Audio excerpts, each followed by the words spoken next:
Like many others in Austria's countryside, a tower bell above the red-tiled rooftops of Wolfpassing village marks the passing of each hour with an unspectacular bong. But this bell is unique, it is embossed with a swastika and praise to Adolf Hitler.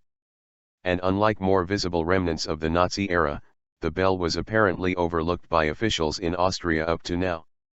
Ensconced in the belfry of an ancient castle where it was mounted by fans of the Nazi dictator in 1939, the bell has tolled on for nearly 80 years. It survived the defeat of Hitler's Germany, a decade of post-war Soviet occupation that saw Red Army soldiers lodge in the castle, and more recent efforts by Austria's government to acknowledge the country's complicity in crimes of that era and make amends. Some of those efforts have focused on identifying relics of that time and ensuring they're either removed or put in historical context. As an example, officials often cite government moral and material support for the restoration of the Mauthausen concentration camp, where a museum documents atrocities for school children and other visitors. The Wolfpassing bell pays homage to Hitler for his 1938 annexation of Austria, a move supported back then by the vast majority of the nation's citizens. It describes Hitler as the unifier and Führer of all Germans and says he freed the Ostmark Nazi jargon for Austria from the yoke of suppression by foreign elements and brought it home into the Great German Reich. Local historian Johannes Kammerstädter says most villagers would have known about it. But village mayor Joseph Sonnleitner asserts even the villagers had no clue until the first media reports last month on the Führerglock, or Führer bell. Nobody cared until all this publicity, he said on the telephone.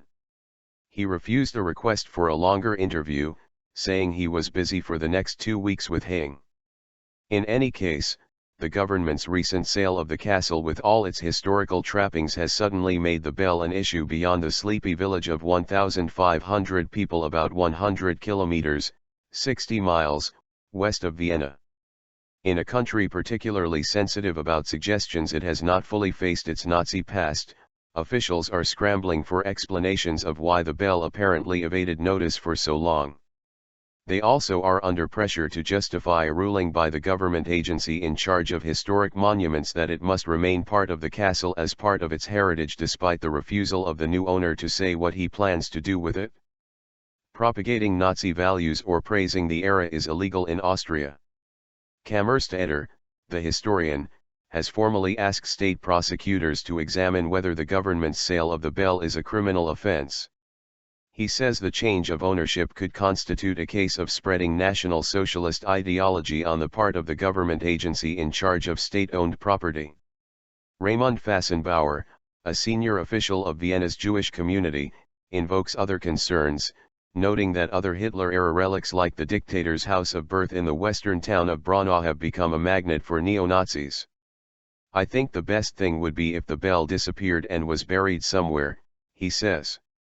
For its part, the government says that the sale was legal, along with the decision to keep the bell in the belfry as an integral component of the castle.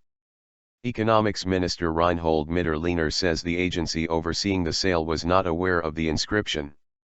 He notes in a letter to Kammerstädter that the bell up to now was neither publicly displayed nor generally accessible, adding that he does not see the sale as constituting a criminal offense.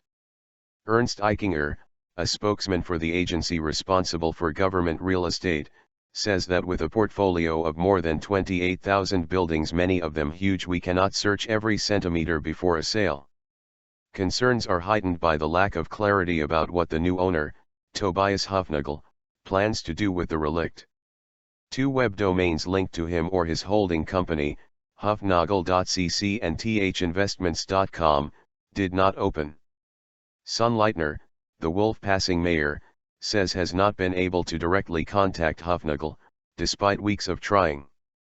In a terse email this week responding to numerous Associated Press queries seeking permission to film the bell and asking about its fate, Hufnagel said he had no interest in exchanges with the AP.